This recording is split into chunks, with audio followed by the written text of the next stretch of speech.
Nouvelle vidéo, nouveau projet.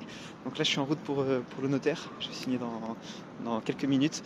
Un appartement toujours pareil. On est à 68 mètres carrés. Actuellement 2 chambres, on en fera une troisième. Donc il y a quelques travaux, un peu moins que dans les autres appartements, mais il y a quand même quelques travaux. Je vais signer chez le notaire. Après, je fais une vidéo rapide de l'appartement et j'aurai quelques questions à la fin. Demander comment je peux optimiser ma partie travaux. J'aurai un peu moins de temps. Donc l'idée, c'est de faire un truc propre et quali, mais sans y passer trop de temps. Donc voilà, je suis preneur de retour pour optimiser cette partie-là.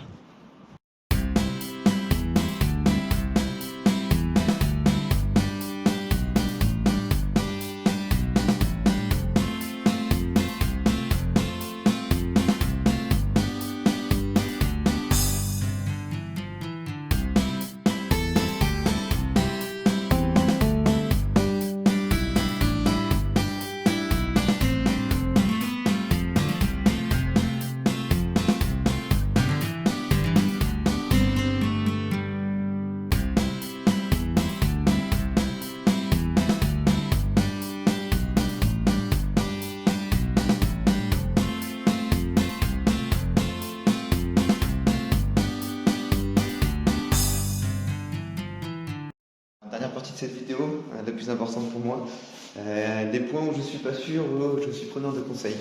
Le premier, c'est au niveau de ça. C'est pas un chauffe-eau, c'est un chauffe-ballon.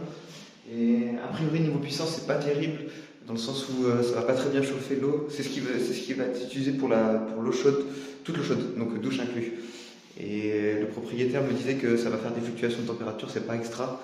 Le truc, c'est qu'il a 1 an, il vient juste de le changer. Donc moi, je voulais le garder à la base.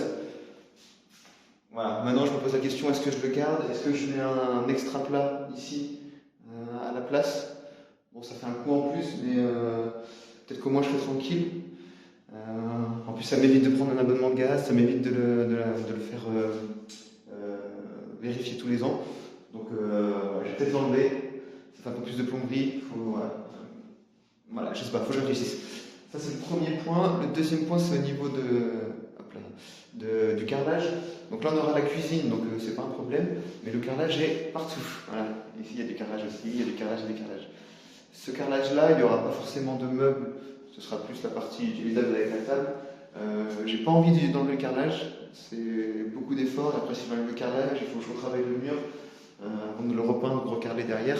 Donc je pense juste repeindre le carrelage. Je pense que ça peut faire un truc, on peut essayer de faire quelque chose de propre. Donc voilà, à voir. Ensuite, au niveau des sols, le sol à l'entrée, celui-là, pareil, celui-là, je vais essayer de le repeindre, histoire d'avoir un truc propre. Mais je vais pas le recouvrir. Dans la cuisine, je pense qu'on va le laisser tel quel, ou peut-être qu'on va en mettre un nouveau, je sais pas trop encore, faut que je vois. Mais celui-là, c'est sûr, on va le repeindre. Donc voilà, peinture au sol pour carrelage, si quelqu'un a un avis, est-ce que ça marche bien? Je pense que oui, on verra. Ici, on va refaire un nouveau sol. Tiens, je vous montre, les travaux ont commencé. Petite démolition de l'arc ici, et début de construction de la cloison avec la porte ici, en espérant que ça ferme. Bon, on était content, on pensait que c'était du placo, en fait c'était de la briquette, donc ça fait beaucoup plus de rails que prévu, et forcément hein, on a eu un fil électrique dedans, sinon c'est trop facile. Donc voilà, ensuite, autre question, dernière question, oui, voilà. Les murs.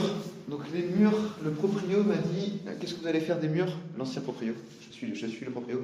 L'ancien proprio m'a dit, qu'est-ce que vous allez faire des murs? J'ai dit, je vais les tapisser, je vais repeindre. Il m'a dit, non, non, ne les tapissez pas, c'est de la tapisserie intissée, c'est de la très bonne qualité, vous repeignez dessus, vous allez voir, c'est très bien. Est-ce que je repeins sur la tapisserie? Si je repeins sur la tapisserie, ça me fait gagner beaucoup de temps. Après, ce ne sera pas parfait, mais ce sera peut-être suffisant. Voilà. Repeindre sur une tapisserie, sachant que d'après lui, elle est de très bonne qualité. Je suis preneur des avis. Allez, merci à tous.